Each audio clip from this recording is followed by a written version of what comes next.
దేవుని యందు భయభక్తులు కలిగిన ప్రియ సహోదరి సహోదరులారా, దేవుని యొక్క ప్రేమ, కుమారుని యొక్క కృప, పరిశుద్ధాత్మక అన్యోన్య సహవాసము సదాకాలము మీ అందరికీ తోడై ఉండునుగాక. ఆమేన్.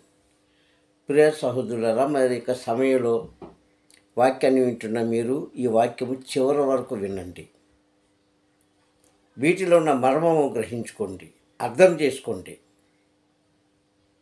అలాగే మరి ఈరోజు వాక్యం అంశము బలి అర్పణ అన్న అంశం మీద కొన్ని వాక్యాలు మనము చూద్దాం బైబిల్ గ్రంథంలోంచి. ఎందుకంటే చాలామంది ఇప్పుడున్న పరిస్థితుల్లో బైబిల్లో చాలా మటుకు తప్పులు జరిగాయని, బైబిల్లో రాయబడినది వారు సొంతంగా రాసుకున్నారని, లేకుంటే మరో విధంగా ఈ లేఖనాలను తప్పుపడుతూ సత్యాన్ని అనుసరించట్లేదని, సత్య మార్గంలో నడవట్లేదని కొంతమంది క్రైస్తువులు అయిన మనమే వాదోపవాదాలు వాదించుకుంటున్నాం. అయితే ఇది ఎంతవరకు నిజమన్నది మనం తెలుసుకోవాలి. ఎందుకంటే బలి అర్పణ అన్న అంశము నిజంగా దేవుడని యెహోవా బలి అర్పణ కోరాడా, మనుషులు దానిని అర్పించారా అని మనం ఒక్కసారి పరిశీలన చేసుకుంటే, దేవుడు నిర్గమకాండంలో బలి అర్పణ కోరినట్లుగా వాక్యం మనకు కనిపిస్తుంది. అయితే వేటిని ఆయన అడిగాడు అనగా మనుషులను కాదు. దేవుని స్తోత్రం, హల్లెలూయా. ఆయన మనుషులను కోరుకోలేదండి. నిర్గమకాండం 13వ అధ్యాయంలో 15వ వచనంలో మనం పరిశీలన చేసినట్లయితే అక్కడ అంటాడు, ఆ హేతువు చేత పవిత్రమైన పక్షులను, జంతువులను బలి అర్పించవలసిందిగా యెహోవా కోరాడు. అయితే ఇక్కడ మనం అర్థం చేసుకోవాల్సిన విషయం ఏంటంటే, బలి అంటే ఏంటి, అర్పణ అంటే ఏంటి, ఈ రెండు మాటలకు మనం అర్థం చేసుకుంటే చాలా మట్టుకు ఈ వాదోపవాదాలు ఉండవు. మొదటిసారిగా బలి అనగా చంపడం, అర్పణ అనగా ఇవ్వడం. ప్రభువు జంతువులను, పక్షులను, తొలిచూరు పక్షులను, అది మేక కావచ్చు, గొర్రె కావచ్చు, ఏదైనా కావచ్చు, వాటినే బలి అర్పణగా కోరుకున్నాడు. మనుషులను కోరుకోలేదు. కారణం ఏమిటంటే మానవుని యొక్క రక్తము అపవిత్రమైనది కనుక, మానవుని యొక్క రక్తం చేత మనుషులకు పాప పరిహార్థ జరగదు గనక, పాప విమోచన లేదు గనక, పాపం క్షమించే గుణం మానవుని యొక్క రక్తంలో లేదు గనకనే తండ్రి ఆ విధంగా చేశాడు. దేవుడికి మహిమ కలుగుగాక. కావున ప్రియ సహోదరులారా, మానవుని యొక్క రక్తం చేత ఈ భూమికి విడుదల లేదు గనక పాపం నుండి సర్వాధికారి తండ్రి తన కుమారుడని క్రీస్తును ఈ భూమి మీద పంపించాడు. కనుకనే ఆయనను మాత్రమే బలి అర్పణకు అర్పించమని లేఖనాల్లో మనం చూస్తున్నాం. అలాగే క్రీస్తు కూడా చేశాడు. ఇంతకీ విషయం ఏమిటంటే, చాలామంది వాదోపవాదాలతో మీరు సత్యాన్ని అనుసరించట్లేదు, పరమ తండ్రి సత్యం చెప్పాడు కనుక సత్యం అనుసరించాలి, అందులో ఉన్న పండుగలన్నీ ఆచరించాలి, అలాగే జీవించాలి, అలాగే బ్రతకాలి అని చాలామంది వాదిస్తూ ఉంటాం మన క్రైస్తవులమే. అయితే సత్యాన్ని ఎందుకు అనుసరించట్లేదు? అసలు సత్యం అంటే ఏంటి? యోహాను సువార్త 17వ అధ్యాయంలో 17వ వచనంలో రాయబడినట్టుగా, యోహాను సువార్త 17వ అధ్యాయము 17వ వచనంలో రాయబడినట్లుగా, సత్యం అనగా నీ వాక్యమే సత్యం అన్నది అని క్రీస్తు చెప్పిన మాట. అంటే ఈరోజు క్రైస్తవులు వాక్యాన్ని నమ్మలేని వారు ఎవరున్నారు? వాక్యాన్ని అనుసరించడం మాట పక్కన పెడితే వాక్యాన్ని వినలేని వారు ఎవరున్నారు? నమ్మలేని వారు ఎవరున్నారు? పోనీ చదవలేని వారు ఎవరున్నారు? చదువుతుంటారు, వింటుంటారు, నమ్ముతారు. కొంతమంది అనుసరిస్తారు. మరి ఇవన్నీ చేస్తున్నప్పుడు సత్యాన్ని అనుసరించట్లేదని డిక్లేర్ చేయడము తప్పు మొట్టమొదటిసారిగా. ఎందుకంటే ఆధారాలు చాలా ఉన్నాయి బైబిల్ గ్రంథంలో. కొంతమంది అంటారు పాత నిబంధన కొట్టివేయబడింది అంటారు కొంతమంది.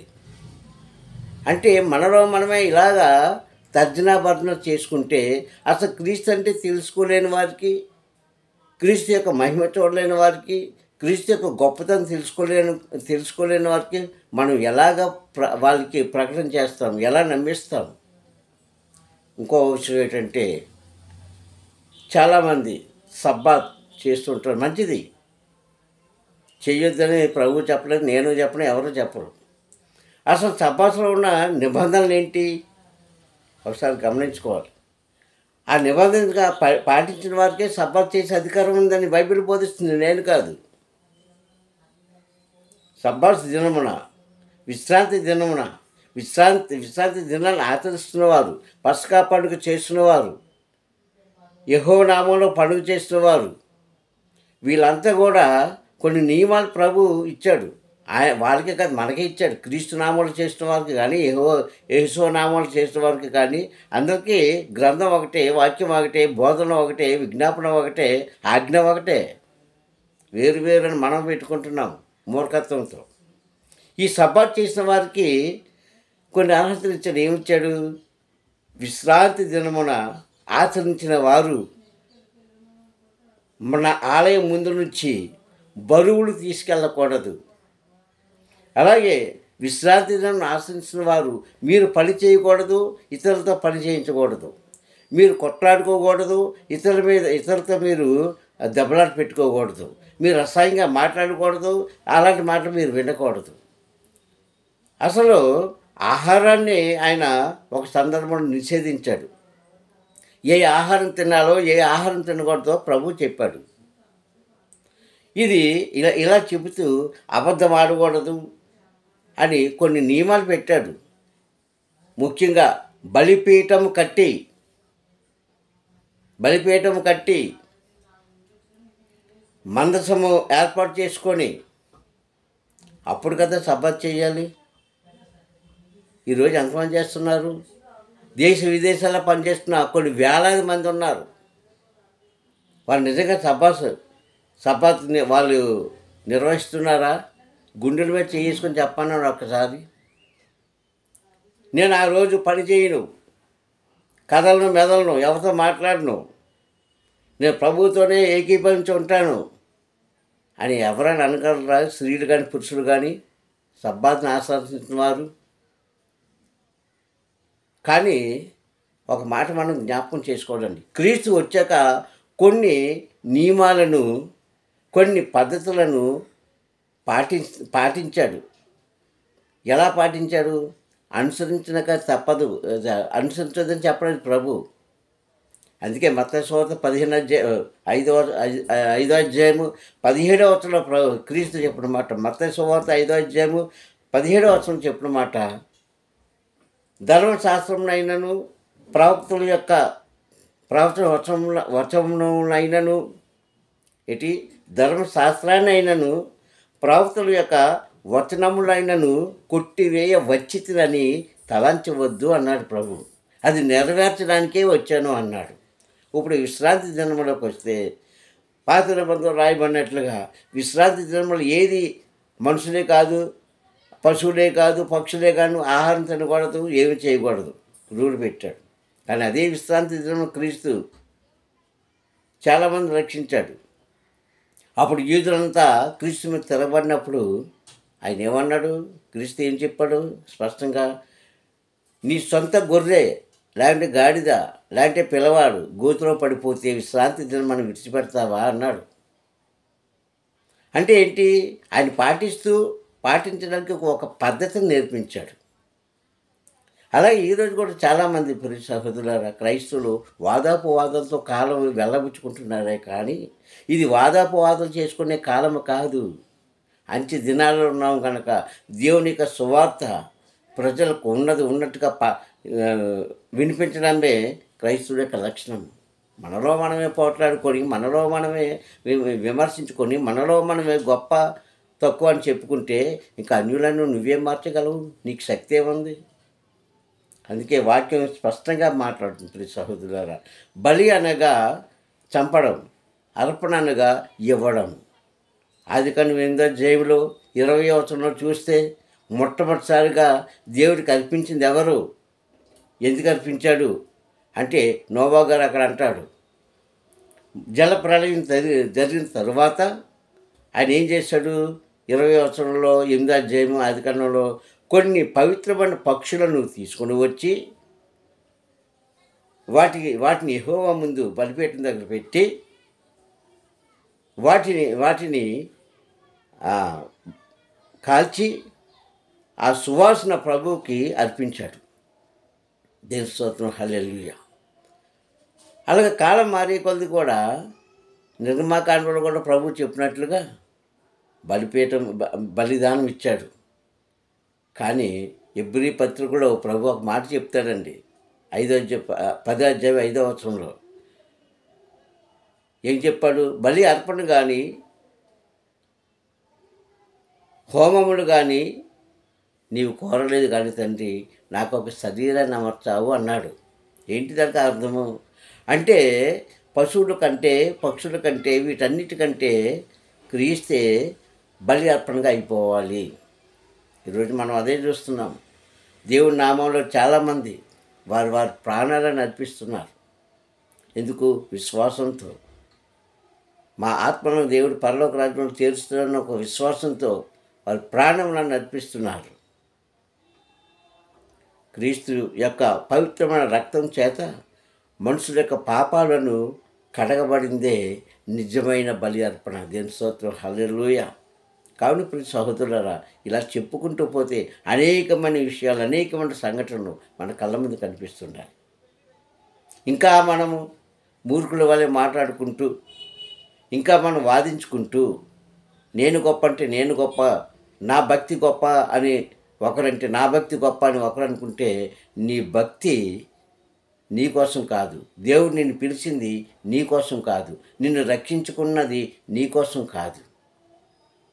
క్రీస్తు తన ప్రాణం పెట్టి రక్షించింది నిన్ను నీవు కాపాడుకోవడం కోసం కాదు. నువ్వు కాపాడుకుంటూ ఇతరులను కాపాడడం కోసమే ఆయన ఆ బలి అర్పణ చేశాడు, ప్రాణదానం చేశాడు. ప్రతి సహోదరులారా, హెబ్రీ పత్రిక 5వ అధ్యాయంలో చెప్పిన విధంగా చూసుకుంటే చాలా మర్మాలు ఇందులో ఉన్నాయి. చాలా మర్మాలు ఉన్నాయి. కావున ప్రియ సహోదరులారా, మనము ఉద్రేకంతోనో ఆవేశంతోనో కాకుండా వాక్యాన్ని ఉన్నట్టుగా నేర్చుకోవడానికి, ప్రకటన చేయడానికి నేర్చుకుంటే ఎవరిలో కూడా ఏ వ్యత్యాసభేదం రాదు. అయితే ప్రభు ఒకటి ఖచ్చితంగా చెప్పాడండి. అది మనకు వర్తిస్తుందా లేదన్నది పక్కన పెడితే, చాలాసార్లు ఇర్మియా గ్రంథంలో కానీ, యెషయా గ్రంథంలో కానీ, నిర్గమకాండంలో కానీ, ద్వితీయోపదేశ కాండంలో కానీ చెప్పింది ఒకటే, నా ప్రజలైన ఇశ్రాయేలు ప్రజలకును యోధావారికిని, ఇశ్రాయేలు ప్రజలకును యోధావారికిని ఈ ప్రకటన ప్రకటించు అని యెహెజ్కేలు ద్వారా కూడా చెప్పబడిన మాట మనం విన్నాం. అంటే మనం ఇశ్రాయేలుమా? కాదు. నువ్వు భారతదేశంలో ఉంటే భారతీయుడు అవుతావు, పాకిస్తాన్లో ఉంటే పాకిస్తాన్ అవుతావు, అమెరికాలో ఉంటే అమెరికా వాడు అవుతావు, రష్యాలో ఉంటే రష్యా వాడు అవుతావు. అలాగే ఏ దేశంలో ఉన్నావు ఆ దేశస్థు అవుతావు. కానీ నువ్వెందుకు ఇశ్రాయేలు అవుతావు? నీకెందుకు ఇశ్రాయేలు యొక్క వంశం వస్తుంది? వాళ్ళకి ఇశ్రాయేలుకి ఒక గుర్తుంది. శంభు దేశంలో వారు ఉన్నారు, వాళ్ళకి ఒక జెండా ఉంది, వాళ్ళకి ఒక ప్రతిష్టమైన స్థలం ఉంది. వాళ్ళు ఇశ్రాయేలు అంటారు. నువ్వెందుకు అవుతావు? నేనెందుకు అవుతాను ఇశ్రాయేలుని? అవ్వం కూడా. నువ్వు భారతీయుడివే, నువ్వు ఒక దేశానికి సంబంధించిన వాడివే, ఒక భాష మాట్లాడుతున్న వాడివే. కావున ప్రతి సహోదరులారా, నేను ముందే చెప్తున్నాను, ఇలాంటి విషయాలన్నీ మాట్లాడుకుంటే కొన్ని వందల వేల విషయాలు మనం చూసుకోవాలి. కావున ఎవరు కూడా అవిష్టపడవద్దు, ఎవరు కూడా విమర్శించుకోవద్దు, ఎవరు కూడా ఒకరిని ఒకరు వేలు పెట్టి చూపించుకోవద్దు. నీ భక్తి నువ్వు కాపాడుకో. అందుకే సింపుల్గా చెప్పండి. యోబు గ్రంథంలో 4వ అధ్యాయంలో యోబైన స్నేహితుడు ఎలీఫా చెప్పిన మాట అక్కడ అంటాడు కదా, 4వ అధ్యాయంలో యోబు గ్రంథంలో, ఓ యోబు, నీ భక్తి నిన్ను కాపాడదా అన్నాడు. అలాగే ఎవరి భక్తి వారు కాపాడుకోండి. ఒకరి మీద ఒకరు నిందలు వేసుకోవద్దు, ఒకరి మీద ఒకరు అపార్థంగా మాట్లాడుకోవద్దు. అది క్రైస్తవులకు మంచిది కాదని ఈ వాక్య ద్వారా నేను తెలియజేస్తున్నాను. ప్రార్థించుకుందాం.